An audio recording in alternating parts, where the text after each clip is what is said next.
사랑의 아버지 하나님, 오늘 하루 주님 안에서 무사히 보내고 이 시간 또 예수님의 생애를 공부할 수 있는 시간 주셔서 감사합니다. 있는 곳은 다르지만 우리가 있는 모든 곳에서 주님께서 역사하여 주시고 우리를 친히 가르쳐 주시옵소서. 예수님의 이름으로 아멘. 기도합니다. 아멘. 예, 제목은 성전 정결 그 후에 손님. 예습을 하셨으면은 그 후에 손님이 누군지 아실 텐데 성전 정결은 예수님의 생애 2번 있었습니다. 근데 오늘 나오는 거는 첫 번째 성전 정결이고요. 그리고 이 성전 정결 이후에 니고데모가 예수님을 찾아왔죠. 자, 지난주에 봤던 표라서 설명은 하지 않겠습니다.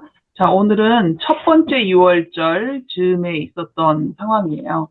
그래서 이제 대충 표시를 하자면 유대봉사 초기라고 볼 수 있습니다. 4번의 6월절이 있었는데, 그 중에 이제 첫 번째 6월절이고요. 6월절에 참석하신 예수님이, 깨끗하지 못한 성전을 깨끗하게 하셨죠. 그리고 그 모습을 지켜보던 니고데모가, 밤에 예수님을 찾아와서, 제법, 그 대화가 성경에 자세히 기록된 편입니다. 그죠? 오늘의 이야기는 이쪽 예루살렘에서 벌어진 일인데요. 성경에 보면은 예루살렘에 올라간다라는 표현이 적혀 있어요. 마치 우리나라에서 내가 어디에 있든 서울을 갈 때는 상경한다라고 하는 그런 느낌이 들기도 하고, 실제로 예루살렘은 해발 780m 정도 된대요. 그러니까 산 위에 있는 도시이기도 했어요. 자, 오늘의 범위는 요한복음 2장 13절부터 3장 21절까지인데요. 먼저 2장에 보면은 예수님이 예루살렘에 가셔서 6월절 명절을 맞이한 성전 안으로 들어가셨을 때 정신이 없는 그곳에 이제 노끈을 하나 들고 정결케 하시는 장면이 나오고, 그런데 이제 다른 마태, 마가, 누가복음에도 성전 정결을 하는 모습이 나오기는 있는데, 이 공관복음서 마태, 마가, 누가복음에 나온 성전 정결은 마지막 6월절에서 일어났던 일을 다루고 있어요. 요한복음에서만 첫 번째 6월절에 있었던 성전 정결을 다루고 있습니다. 그래서 비슷해 보이지만 사실은 다른 사건이다. 요한복음과 다른 공관복음서의 성전 정결은. 그런데 이 성전 정결을 하실 때 여러 사람이 그거를 봤지만 그 중에 한 명은 니고데모입니다. 니고데모가 제일 주의 깊게 봤나 봐요. 봤던 사람이 여럿인데 니고데모의 이름만 나오고 있습니다. 그리고 조용히 밤에 그죠? 예수님을 찾아가서 1대1 면담을 하는 장면이 나옵니다. 전에 말씀드렸지만 요한복음에는 예수님과 1대1로 대화하는 장면이 많이 나오는데 그 중에 하나가 요한복음 3장의 니고데모와 예수님의 대화 장면입니다. 사실 니고데모가 그때 예수님 말씀을 온전히 다 이해하지는 못했어요. 하지만 성경을 보는 새로운 관점을 갖게 된 계기가 된 겁니다. 그래서 새로운 열심을 가지고 이전에 공부하지 않던 그런, 이전에 보지 못했던 그런 시각으로 구약 성경을 연구하기 시작했고, 그러면서 점차 예수님의 생애와 구약 성경의 이제 내용을 같이 보다가 예수님이 메시아임을 확신할 수 있게 된 것입니다. 자, 성전 정결 이런 말을 하는데 성전은 어떻게 더러웠길래 성전 정결이 필요했을까요? 멜로디만 대답하려고 음을 장사하는 집이 돼서. 그렇죠. 당시에 6월절에는 예루살렘에 200만 명 이상이 모였다고 그래요. 사실 이런 숫자들은 그냥 많다라는 느낌이지 얼만큼 많은지 잘 느낌이 안 오는 것 같아요. 저로서는. 여하튼 엄청 많은 사람들이 모였고 희생제물로 드린 짐승만 해도 25만 마리 이상. 엄청나죠, 그죠? 예. 그리고, 이 사람들은, 남자 성인들은 1년에 반 세겔이라는 성전세를 냈잖아요. 그런데 당시에는 로마 화폐를 사용했지만 이 성전세만큼은 자기들끼리의 화폐인 성전 세겔이라는 걸로 환전을 해서 내야 됐어요. 평상시에는 로마 화폐를 쓰잖아요. 성전 세겔은요, 성전세 낼 때만 사용해요. 그러니까 평소에는 쓸 일이 없어. 근데 그거를 딴 데서 바꿀 수 있는 게 아니고 성전 안에 들어가서만 그것을 환전할 수가 있게 만들어 놓은 거예요. 그러니까 이게 독점 환전소가 된 거잖아요. 그러다 보니까 이 수수료가 엄청나게 붙었던 거죠. 근데 어쩔 수가 없어. 내가 유대인이고 성전세를 내야 되면은 그것밖에는 안 되니까. 그러니까 이제 흥정을 하는 거죠, 나름. 예, 그런 소리가 났을 거고. 그 다음에 이렇게 25만 마리 이상의 짐승을, 유대 각처에서, 뭐, 갈릴리에서 아니면은 더 멀리 로마의 다른 지방에 있던 사람들이 그걸 다 끌고 올 수도 없을 뿐더러, 그죠? 끌고 온다 한들 검사하는 사람이 흠이 없어야 되는데 이거는 흠입니다라고 말하면 그 재물을 쓸 수가 없는 거예요. 그러니까 돈을 가지고 와서 성전 안에서 파는 그 재물을 사야 돼요. 근데 그게 얼마나 비쌌겠어요. 그러니까 이제 그런 이곳이 마치 환전소와 장사분들의 이제 시장이 돼버린 거죠. 그래서 돈 계산하는 소리, 뭐 흥정하는 소리, 또 짐승들은 얼마나 또 소리를 냈겠어요. 이 정신없는 틈에 얼마나 시끄러운 시장통이 되었겠습니까? 그래서 예수님이 요한복음에는 이제 아까 장사하는 거에 관련해서 말했지만 다른 곳에 보면 도적의 소굴이다 이런 표현으로도 말할 정도로 예. 예수님이 말씀하셨죠. 내 아버지의 집으로 장사하는 집을 만들지 말라. 근데 예수님이 이렇게 노끈을 들고 이런 말씀을 하실 때 예수님을 쳐다봤을 때 감히 그 예수님을 말릴 수 없을 그런 영광이 예수님께 드러났던 거죠. 그래서 신성이 번쩍였다라는 표현. 그래서 마치 그 마지막 날에 재판장이 서 있는 것 같은 그런 느낌이 사람들한테 이렇게 온 겁니다.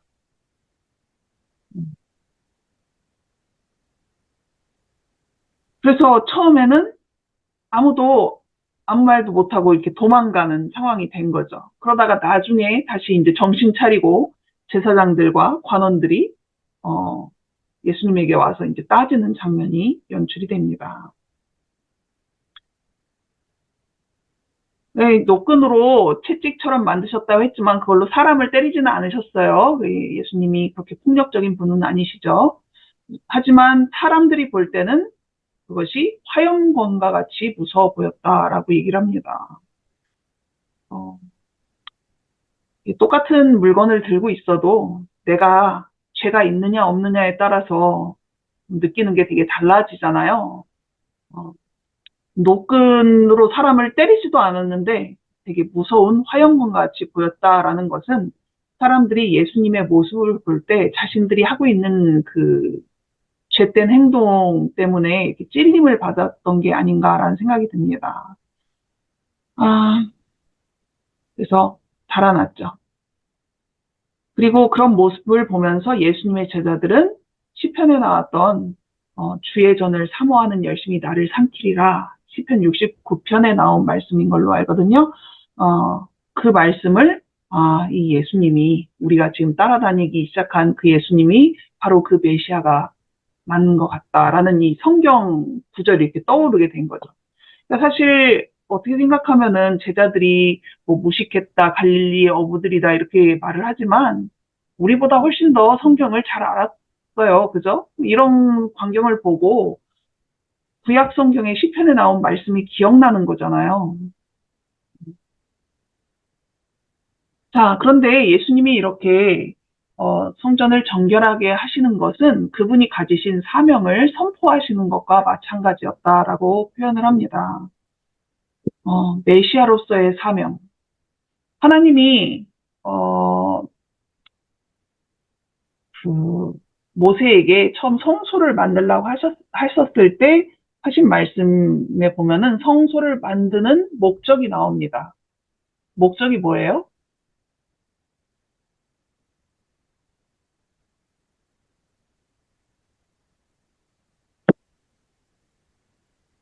다들 음수고를 하고 계시니 제가 여러분의 입술을 읽도록 예, 연구를 좀 해야 될 거는 같습니다. 뭐, 네, 다이센? 다음에 대답하려고. 아, 다음 거, 네. 출애굽기에 나왔던 것 같은데, 내가 너희와 함께 거할 성소라고 말씀을 하셨어요. 그러니까 하나님은 죄가 많은 인간들이지만, 인간들이 하나님을 그리워하는 것보다 하나님이 그 집 나간 자식들 그리워하는 게 더 마음이 큰 거였죠. 그러니까 어떻게 해서든 사람과 같이 있고 싶은데 사람들은 다 죄인이 돼버렸잖아요. 그러니까 같이 있고는 싶은데 그냥 옛날 죄 없던 상태처럼 같이 있을 수는 없으니까 하나님이 그 작고 작은 지성소 안에 들어가 계신 거예요. 그러면서도 그 이스라엘 사람들이 다 텐트 치고 사니까 그 안에서 하나님이 중간에서 자기의 거처를 텐트 안에 마련하시고 이스라엘 백성들과 같이 있고 싶으셨던 거죠. 그만큼 하나님은 우리와 함께 하고 싶으셨던 분이에요. 지금도 마찬가지고. 그래서 뭐 가디너스라는 표현도 우리가 쓰기도 하고, 그죠? 예. 그 다음에 예수님의 이름 중에서 하나님이 우리와 함께 하시다라는 이름이 어떤 이름이죠? 예, 임마누엘. 그러니까 자신의 이름을 그렇게 만드실 정도로 하나님은 사람들과 같이 하고 싶으신 거예요. 그런데 그 성소, 옛날에는 성소, 그리고 이제 예수님 당시에는 성전이 있었던 건데, 성전은 다시 말해서 백성들이 하나님을 만날 수 있는 장소로서, 뭐 그것이 다른 말로 하면 예배를 드리는 거죠. 그런 장소로서 만들어진 건데, 지금 이 성전에 예수님이 오셨을 때, 이 완전히 장사꾼들이 막 득실득실한 시끄러운 질서가 없고, 그 다음에 그들의 마음이 돈에 대한 욕심과 뭐 이런 것들로 가득 찬 이곳이 죄인이 하나님을 만날 수 있게 만들어 놓은 거룩한 장소에 그 역할을 하지 못하는 거죠. 자, 아래쪽에 있는 노란색 볼게요. 불경한 거래에 혼잡으로 채워진 예루살렘 성전들은 관능적인 정욕과 부정한 생각을 품음으로 더러워진 마음의 성전을 너무나도 여실히 보여주었다. 예루살렘 성전의 그러한 상태는 그 성전을 드나드는 제사장들로부터 시작해서 많은 백성들의 마음 상태가 그러했다라는 것을 나타내 준다라는 거죠. 제가 옛날에 대학 다닐 때 이제 우리 과는 따로 예배를 드렸거든요. 그때 초청한 원로 목사님이 한 분 계셨어요. 은퇴하신 할아버지 같은 목사님이 한 분 초청한 적이 있는데 하필 갑자기 예배 장소가 바뀌면서 예배드리는 장소가 사실 이렇게 깨끗하지가 못했던 거예요. 평소에 쓰던 장소가 아닌 상황이 돼서. 이제, 그런데 그 목사님이, 예배드리는 장소는 정말 정성을 다해서 깨끗하게 해야 된다라는 말씀을 이제 하시면서 되게 부끄러웠던 적이 있거든요. 사실 뭐 그런 부분이 있는데, 예배당이 어떠하냐, 성전이 어떠하냐라는 것은 그 성전을 드나들고 거기서 예배를 드린다라고 하는 사람들의 마음 상태를 또 보여주는 것이기도 한 거죠.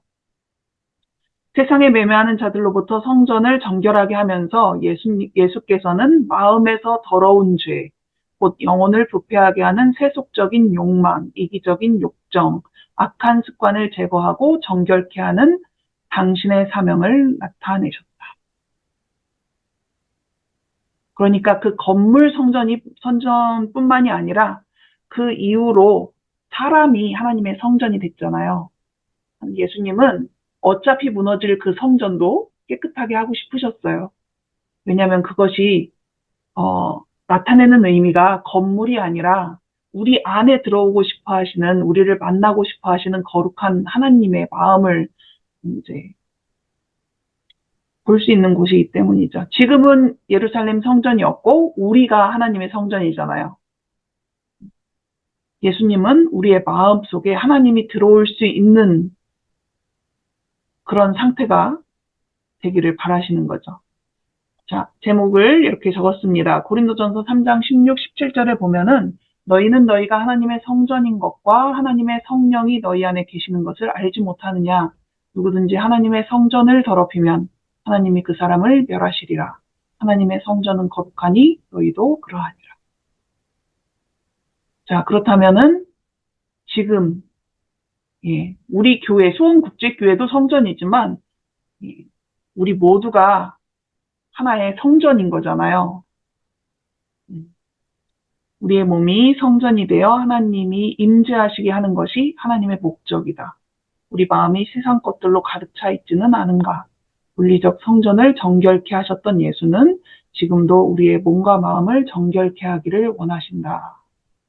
라고 얘기합니다.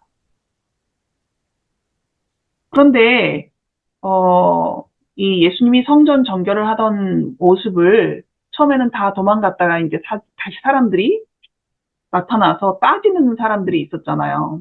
유대인들이 다시 와서 내가 이런 일을 행하니 무슨 표적을 우리에게 보이겠느냐. 그랬더니 예수님이 이 성전을 헐라 내가 사흘 동안에 일으키리라 했던 유대인들이 또 뭐라고 해요? 이 성전은 46년 동안 지었거늘 내가 3일 동안 일으키겠느냐 이렇게 따지죠. 이 46년은 어떤 기간입니까?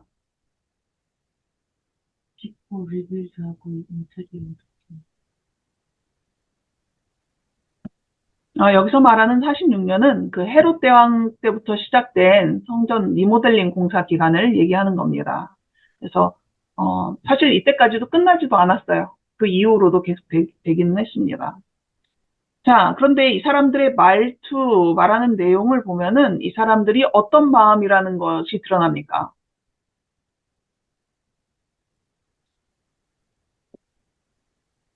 우선 예수님을 못 믿고 비웃는 그런 거. 비꼬는. 네. 여튼 기분이 나쁘고 예수님을 하대한다라는 느낌이 들죠. 자, 반면에 이때 지켜보던 또 한 사람이 있었는데 니고데모가 찾아와서 예수님한테 뭐라고 하냐면은 라삐여, 우리가 당신은 하나님께로부터 오신 선생인 줄 아나이다. 하나님이 함께 하시지 아니하시면 당신이 행하시는 이 표적을 아무도 할 수 없음이니이다. 라고 얘기를 합니다. 니고데모의 말과 태도, 사용한 단어들을 보면 니고데모는 어땠던 것 같아요? 예수님에 대해서 어떻게 생각했던 걸까요? 선생. 선생, 라비어라고 했을 때는 선생님들 중에도 또 좀 더 존중하는 그런 말로 이제 사용했던 것 같은데, 이 니고데모라는 사람은 공손하게 예수님한테 다가왔고, 존대를 하고 있습니다. 사람이 사용하는 말과, 사용한 단어들만 봐도 이 사람이 어떤 마음으로, 다가오는지를 어느 정도는 알 수가 있죠.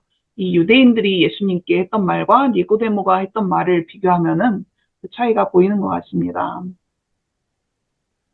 니고데모는 사실 자기도 사내들인 회원이었고 높은 지위에 있었던 사람이긴 했지만, 뭔가 우리에게는 개혁이 필요하다라는 그런 생각을 가지고 있었던 것 같아요. 하지만 자신이 어떻게 할 줄을 모르고 있었는데 어느 날 이 젊은 선생이 그 성전에 와서 잘못하는 것을 잘못하는 것이다라고 선포를 하는 내용을 듣고 되게 큰 임팩트를 받았던 것 같습니다.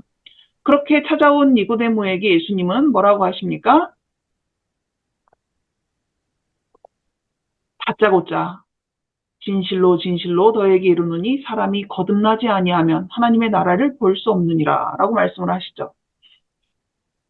니고데모가 쉽게 말해서 인사말 한 거잖아요. 공손하게. 근데 예수님은 니고데모가 물어보지도 않는데 아직 사람이 거듭나지 아니하면 이렇게 해서 바로 본론으로 들어가는 느낌이 들어요. 니고데모의 이름은 백성의 정복자라는 뜻이에요. 거의 왕급인 듯한 느낌이 드는 그런 이름이네요. 자, 일단 예수님이 거듭남이라는 표현을 쓰시고 있는데 이 거듭남이라는 것에 대해서 시대의 소망은 이렇게 말합니다. 그리스도인의 생애는 옛것을 변경하고 개량하는 것이 아니라 본성을 변화시키는 것이다. 완전히 다른 사람이 된다라는 거죠. 자신과 죄에 대하여는 죽고 전적으로 새로운 생명이 나오는 것이다. 그것이 거듭남이라고 합니다. 그래서 거듭남이라는 표현을 다른 표현이나 아니면 다른 번역본이나 이런 것들을 통해서 보면 좀 달리 써놓은 것들이 있는데, 예를 들면 새로남이라든가 위로부터 남이라는 표현들도 거듭남이라는 표현과 마찬가지입니다. 성경에도 보면은 위로부터 난 자, 뭐 이런 표현들도 있고 그렇거든요. 그래서 이런 표현들은 비슷한 또는 같은 뜻을 가진 표현이다라고 알아두시면 됩니다. 근데 니고데모는 되게 경건한 유대인이었잖아요. 이 당시 유대인들이 가지고 있던 신학에 따르면은 아브라함의 자손으로 태어나면은 특별한 문제가 없으면 그냥 하늘나라에 들어가는 거라고 생각을 했던 거예요. 근데 자기들 아브라함의 자손이잖아요. 근데 이방인들, 유대인이 아닌 사람들이 구원을 받으려고 하면은 입양이라는 어떤 과정을 통해서 아브라함의 자손이 돼야 되는 그런 절차가 있어야 되는데, 예수님이 니고데모에게 말씀하시는 내용을 보니까 유대인은 괜찮고 이방인만 이런 느낌이 아니죠. 예수님이 사람이라고 했어요. 이방인이라고도 안 하고. 니고데모가 들어보니까 유대인인 자기도 거듭나야 된다라고 말씀하시는 거예요. 이 말은 니고데모한테는 어떻게 보면 되게 충격적이게 새롭고, 또 어떤 면에서는 좀 불안감을 느끼게 하는 그런 말씀이죠. 뭐 기분이 나쁠 수도 있었겠고. 그래서 전혀 새로운 말씀을 예수님이 지금 니고데모한테 하셨던 겁니다. 니고데모는 전혀 생각하지 못했던 그런 내용인 거죠. 그러면 어떻게 거듭나야 됩니까? 니고데모가 갑자기 이렇게 멘붕이 오기 시작했던 것 같아요. 사람이 늙으면 어떻게 날 수 있사옵나이까? 그러면 이방인은 뭐 거듭나야 된다고 그러면은 그 사람들은 다시 모태에 들어갔다 나올 수 있나요? 이 니고데모가 약간 기분도 나빴던 것 같고 좀 그랬던 것 같은데, 예수님이 대답을 하시죠. 사람이 물과 성령으로 나지 아니하면 하나님의 나라에 들어갈 수 없다. 뭐 많이 보셨던 거고 예습도 하셨을 것입니다. 자, 물과 성령으로 난다라는 이 말은 아까 말씀하셨던 거듭남이라는 표현과 같은 것입니다. 그리고 아까 말씀드린 것처럼 위로부터 난다라는 표현으로도 할 수 있어요. 이 사람들은, 거듭난 사람들은 하나님을 아버지로 모시며 그분의 성품을 담는다. 그 이유로 그들은 그리스도의 은혜를 힘입어 죄를 초월해 살기를 열방하며 의지를 굴복하여 죄를 범하지 않는다라고 성경 주석에는 나와 있습니다. 자, 그럼 여러분 침례 다 받으셨으니까 침례 받은 날짜는 아시죠? 그러면 여러분이 성령의 침례는 언제 받으셨습니까? 물과 성령으로 거듭나야 된다고 하셨잖아요. 자, 성령으로 침례 받으신 날짜 말씀해 주실 수 있는 분? 3월 5일? 3월 5일입니까? 오늘? 2024년입니까? 그랬으면 좋겠네요. 자, 예수님이 이런 말씀을 하시죠. 바람이 임의로 불매 내가 그 소리는 들어도 어디로 와서 어디로 가는지 알지 못하나니 성령으로 난 사람도 다 그러하니라. 저 대부분의 경우에 성령의 침례를 받은 날을 정확하게 딱 아는 경우는 그렇게 많지 않습니다. 살면서 이렇게 바람이 불듯이 바뀌는 거죠. 그래서 저 사람이 바뀌었는지 안 바뀌었는지 사실 잘 모를 때도 있는데, 어느 날 보면은 바람에 흔들리는 나뭇가지가 있듯이 성령에 의해서 그 사람이 움직이는 것을 볼 수 있는 날들이 있기는 한 거죠. 그래서 성령의 침례를 언제 받았다? 정확하게 모를 수 있어요. 그래서 당신은 언제 성령의 침례를 받았습니까? 대답을 못한다고 해서 여러분이 성령의 침례를 안 받았다라고 볼 수는 없는 거죠. 이런 질문 자체가 사실은 어떻게 볼 때는 우문이 될 수도 있고. 자, 그런데 니고데모는 계속 이해하지 못하는 상황입니다. 어찌 그러한 일이 있을 수 있나이까? 계속 이래요.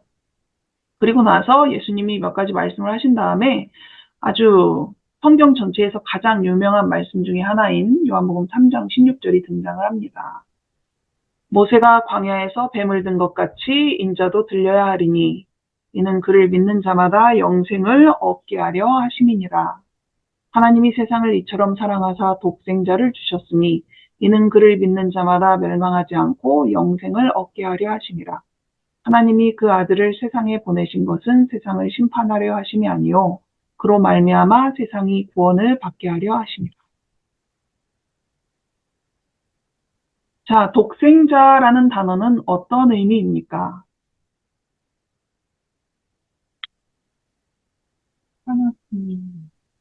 하나뿐인 아들.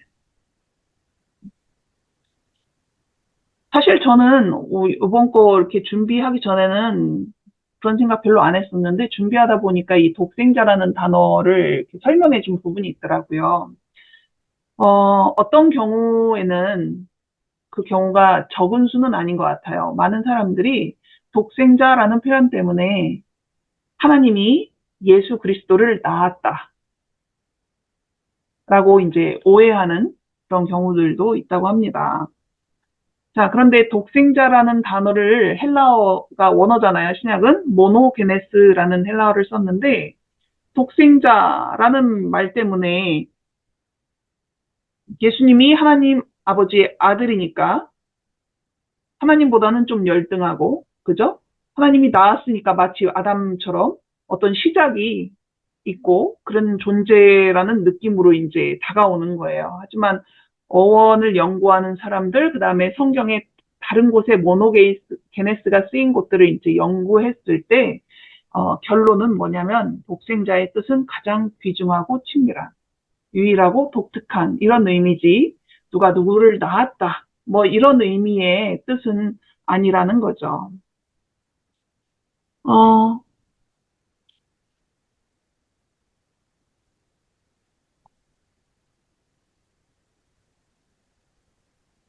이제 제가 적지는 않았는데, 또 한 가지는 심판의 내용입니다. 그러면 예수님을 믿는 사람들은 심판을 받지 않습니까?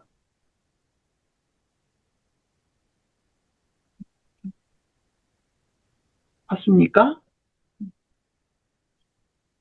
여기 보면은 하나님이 그 아들을 세상에 보내신 것은 세상을 심판하려 하심이 아니요 그로 말미암아 세상이 구원을 받게 하려 하심이라. 이렇게. 근데 이제 심판의 종류가 이제 단순하게 한 가지로 생각할 수 있는 건 아니죠. 현재 우리가 예언 공부를 하다 보면 항상 나오는 조사 심판이 이루어지고 있죠. 근데 조사 심판의 대상은 누구입니까? 정다희입니까? 왜 대답도 안 하고 다시 음소거해요? 틀릴까봐. 정다희, 하늘나라 갈 수 있는 사람들 한해서. 그렇죠. 나도 갈 수 있지 않아? 너도 갈 수 있어. 엄마도. 어. 아빠도. 그러니까 선생님. 하일이하고 다이셈하고 조사 심판 받겠죠. 그런데 그 조사 심판을 받는 사람들은 멸망받을 사람들이 아닌 거죠. 그런데 심판이라는 개념이 이제 여기서 쓰였을 때는 그냥 우리 조사 심판 이런 것이 아니라 심판이 있고 그에 대한 형벌까지 있는 개념으로 이제 이해를 하셔야 되는 겁니다. 하나님을 믿는 사람이든 믿지 않는 사람이든 모두가 어떤 종류든 심판을 받기는 하지만 여기서 말씀하신 그 심판은 그 예수님을 믿지 않는 사람들이 받을 형벌이 있는 심판을 말씀하시는 거다라고 이해할 수 있습니다. 니고데모는 전부를 이해하지는 못했어요. 그렇지만 그렇다고 전혀 또 하나도 이해하지 못한 것 같지는 않아요.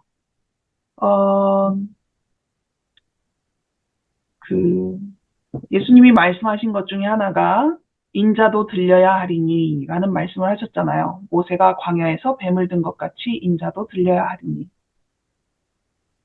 그 부분을 니고데모는 충분히 이해하지 못했다라고 합니다. 그렇지만 예수님을 만난 이후에 성경을 공부하는 새로운 방식을 갖게 된 거예요. 새로운 관점을 예수님으로부터 받아온 거죠. 하지만 예수님을 만났을 때가 첫 번째 유월절이고 니고데모가 예수님의 제자로서 자기를 커밍아웃 했을 때는 마지막 유월절이니까 약 3년간의 기간이 있었던 것입니다. 3년 동안 니고데모는 자신이 예수님을 통해서 배웠던 진리, 그 다음에 새롭게 성경을 공부하면서 찾아낸 그 진리들을 드러내지 않았어요. 그렇지만 성경에 많이 나오지는 않았지만 여기 보면은 그리스도를 공개적으로는 시인하지 않았어도 그 생애를 주목하고 교훈을 숙고했다. 그리고 사내들인 회원이니까 그 회의에서 예수를 끌어와서 죽이자 뭐 이런 얘기들이 이제 자꾸 회의에 나왔을 때 그 음모를 여러 번 좌절시켰다라고 얘기합니다. 그 장면이 성경에도 한 번 정도는 등장을 하는데 여기서는 거듭거듭이라고 말씀하신 거 보면은 여러 번이었던 것 같아요. 하긴 그런 회의를 한두 번 하지는 않았겠죠. 예수께서 마침내 십자가에 달리셨을 때 니고데모는 감남산상의 교훈, 모세가 광야에서 뱀을 든 것 같이 인자도 들려야 하리니 이 말이 자기 눈앞에 펼쳐지는 걸 드디어 본 거예요. 그날 밤에 예수님이 인자도 들려야 하리니 라고 했던 것이 이것을 말씀한 것이구나. 그 예수님의 생애 동안 이루어진 모든 예언의 그런 것들을 그동안도 지켜봤겠지만 그 마지막 십자가에 달리시는 모습을 봤을 때 이분이 정말로 구약에서 말씀하신 메시아다라는 것을 확신할 수 있었던 거죠. 그래서 니고데모가 그날 커밍아웃을 할 수 있었던 거예요.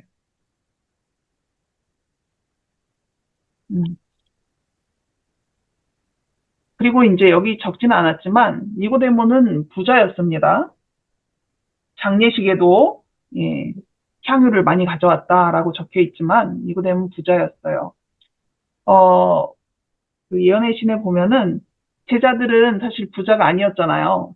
예수님도 가난했고 제자들도 그닥 부자거나 그런 사람들이 없었는데 그 초기 교회의 선교를 할 동안 얼마나 많은 자금이 필요했겠어요. 더군다나 제자들이 핍박을 받고 도망을 가야 되고 뭐 이런 상황들이 발생했을 때 그때 니고데모는 그 일을 위해서 자신의 전 재산을 썼다고 합니다. 그래서 심지어는 전해 내려오는 이야기에 따르면 니고데모의 자녀가 결혼할 때 결혼 자금이 없었대요.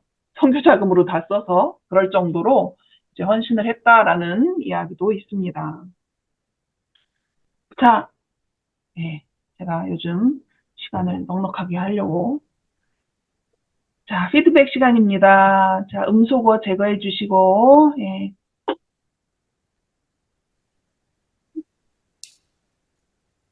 1분 30초 남으면 추쌤이 기도하실 거예요. 제가요? 네.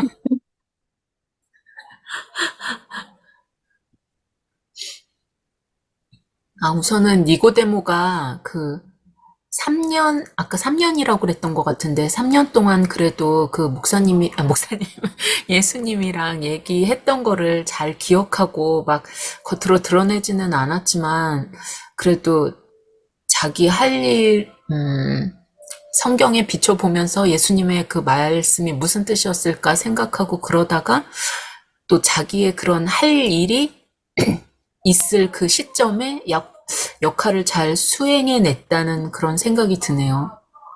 부자였는지 뭐 그런 거는 잘 몰랐는데 그 사람만이 가능했던 그런 일이었던 것 같기도 하고. 오히려 제자인 걸 드러내지 않은 기간이었기 때문에 아마 중간에 해야 될 일들도 또 할 수 있지 않았을까 생각합니다. 그것도 하나님의 섭리였겠죠.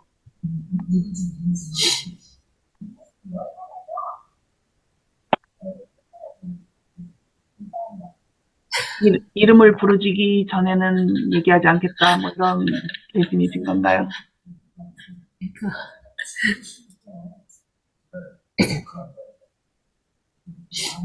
질문을 하셔도 됩니다.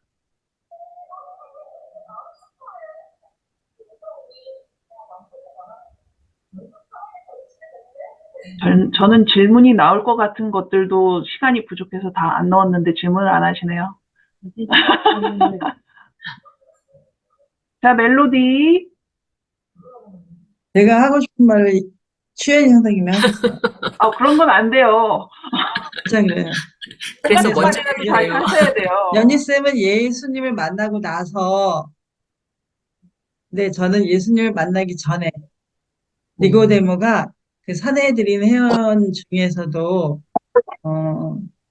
되게 신실했다라는 생각이 들었으니까 골자를 가지고 자기가 정말 진정으로 예수님 메시아를 기다리며 또 성경 연구를 올바로 하고 있었다는 생각이 들었어요. 그거에 좀 감동을 받았어요. 그러니까 준비된 자들이 실제가 언젠가는. 나타났을 때 모든 것을 빨리 깨우치고 그러니까 알아차리는 거죠. 목동들처럼. 네, 그래서 늘 준비해야 되겠다 생각했어요.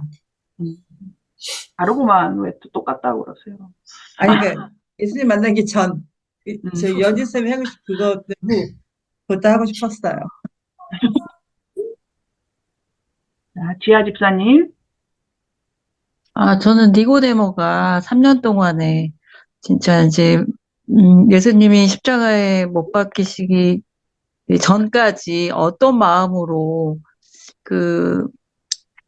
이렇게 지냈을까? 그런 생각을 좀 많이 해봤어요. 어떻게 보면은 내색하지 않고 계속 지켜보면서 어떻게 보면은 본인도 이렇게 어떤 확신이 들기까지의 과정이었을까?